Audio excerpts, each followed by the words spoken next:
After 16 long hours on the road from Saigon, we finally made it to central Vietnam, to Allison's hometown, Tam Anh.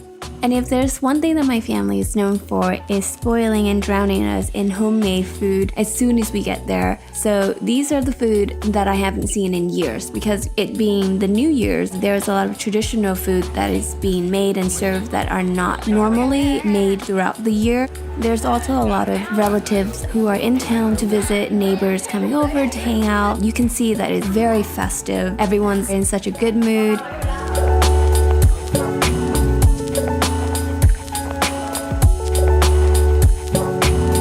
People generally plan for the new year months in advance. By the time we arrived, most of the work has already been done. yes.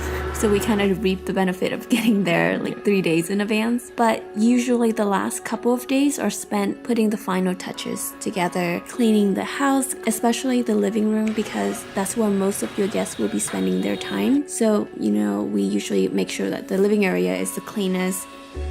There are a lot of flowers that will be around the house, especially these yellow flowers. That's the traditional New Year's flower. It's called hoa mai. And there are also cherry blossoms. So those two flowers together are the colors and the flowers of the New Year's.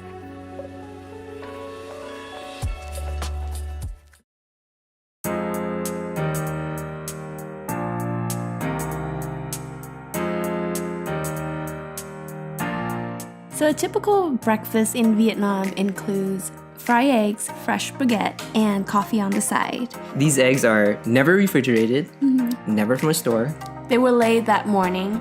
straight from the chicken's butt to the table. So ass to table. Ass to table. Yep, it's the new trend in Vietnam. Ass to table. Ass to table. Okay, focus. Okay, sorry. And how we know that it just came straight from the chicken ass this morning was because the yolk is a deep orange. It's not the pale yellow color that you always see here, but it's the deepest orange. And it tastes so creamy, so yolky, and it has a distinct fresh egg flavor that you will never forget.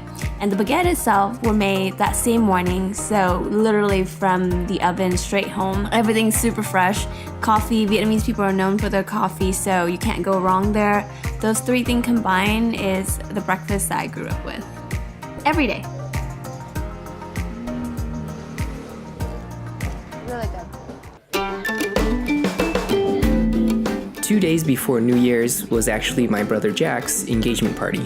So let me break down what goes on in a Vietnamese engagement. There's two main things: lots of drinking and lots of eating. This is true of not just engagements, but most celebrations in Vietnam. Or non-celebrations. Or non-celebrations. Just a weekend thing. Regular days, weekdays, weekends. Overall, it was a small engagement with just family and a couple of friends. It was very homey. It was really nice for Billy to finally be on the other side and get to see and enjoy these matrimony celebrations, because the last time that he was a part of it, he was the groom, so it was a lot of stress and a lot of work on our end. Yeah, we still had to help out a lot, but it was nice for us to be the attendants and actually enjoy it. You just eat and hang out.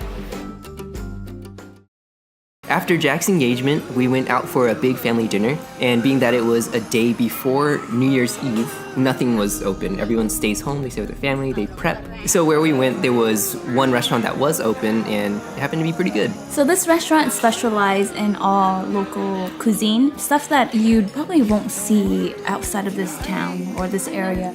So we got salt and pepper fried frog, and then we also got a sweet and sour fried frog. Everywhere I go, the first thing I check is if they have frog of some kind. Does it look like one? It's like a mix between chicken and seafood. That's why I like it. This is also where Jack ate a whole chili pepper by accident. And he can't stand spicy food as is, so he's straight crying. Holding back tears.